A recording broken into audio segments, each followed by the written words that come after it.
Luhut Binsar Panjaitan meminta Lukas NMB, Yunus Wonda, Timotius Morip menjemput Benny Wenda, Ketua ULMWP di Oxford, Inggris untuk pulang ke Indonesia.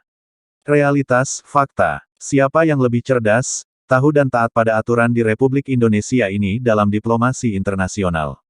Luhut Binsar Panjaitan meminta Lukas NMB, Yunus Wonda, Timotius Morip menjemput Benny Wenda, Ketua ULMWP di Oxford, Inggris untuk pulang ke Indonesia. Jenderal TNI Luhut Binsar Panjaitan, MPA saat ini adalah Menteri Koordinator Bidang Kemaritiman Republik Indonesia yang sebelumnya Menteri Koordinator Politik, Hukum dan HAM Menko Polhukam. Pada saat Pak Luhut Menko Polhukam mengundang Lukas NMB Gubernur Papua, Yunus Wonda Ketua DPRP, dan Timotius Morip Ketua MRP untuk pertemuan dengan Pak Luhut para jenderal dari TNI di kantor Menko Polhukam.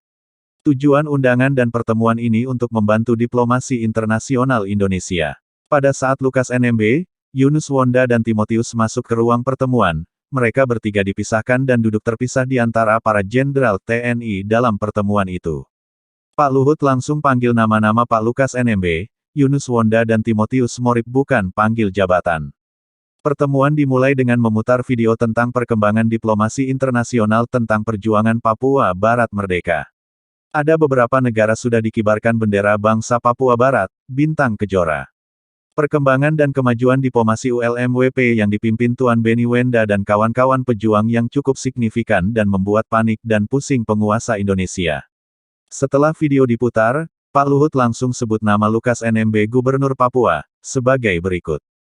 Pak Lukas, sekarang harus berangkat ke Oxford, Inggris untuk menjemput Benny Wenda dan membawa pulang ke Indonesia.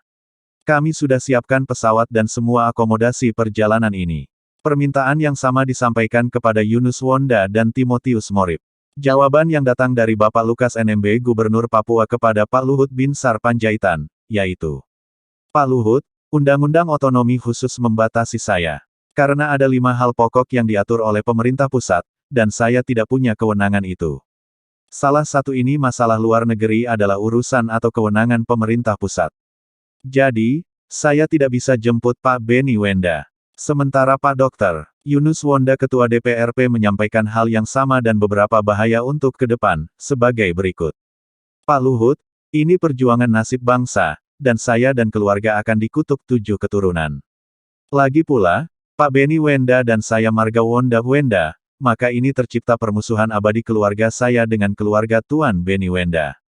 Karena itu, saya juga berdiri pada amanat Undang-Undang Nomor 21 Tahun 2001 tentang Otonomi Khusus yang memerintahkan bahwa urusan luar negeri adalah domainnya pemerintah pusat bukan kami di Provinsi Papua. Tentu saja Pak Timotius Morip, Ketua MRP juga menyampaikan jawaban dan pesan yang sama. Pengalaman Gubernur Ishak Hindom Alem pada saat menjadi Gubernur Irian Jaya, kini, Papua, dengan Menteri Dalam Negeri Republik Indonesia terulang kembali. Pada saat terjadi operasi militer besar-besaran di Papua, ribuan rakyat Papua mengungsi ke Papua Timur (PNG). Untuk mengatasi dan membawa mereka kembali, Menteri Dalam Negeri Indonesia menelepon Gubernur Papua, Ishak Hindom. Menteri mengatakan kepada Gubernur Papua, sebagai berikut. Bapak Gubernur, tolong urus rakyat Papua yang menyeberang ke Papua New Guinea itu. Jawaban dari Bapak Ishak Hindom ialah, Bapak Menteri, sekarang kita sudah berbicara tentang rakyat yang sudah pergi ke negara orang lain, dan yang harus berbicara adalah antar negara. Itu urusan Departemen Luar Negeri atau Menteri Luar Negeri. Kalau rakyat Papua itu pindah ke Ambon, Maluku, hari ini juga saya berangkat mengambil mereka untuk kembali ke Irian Jaya. Kalau saya yang urus rakyat Indonesia dari Papua yang ke PNG, orang pemerintah akan menilai bahwa saya tidak tahu dan tidak taat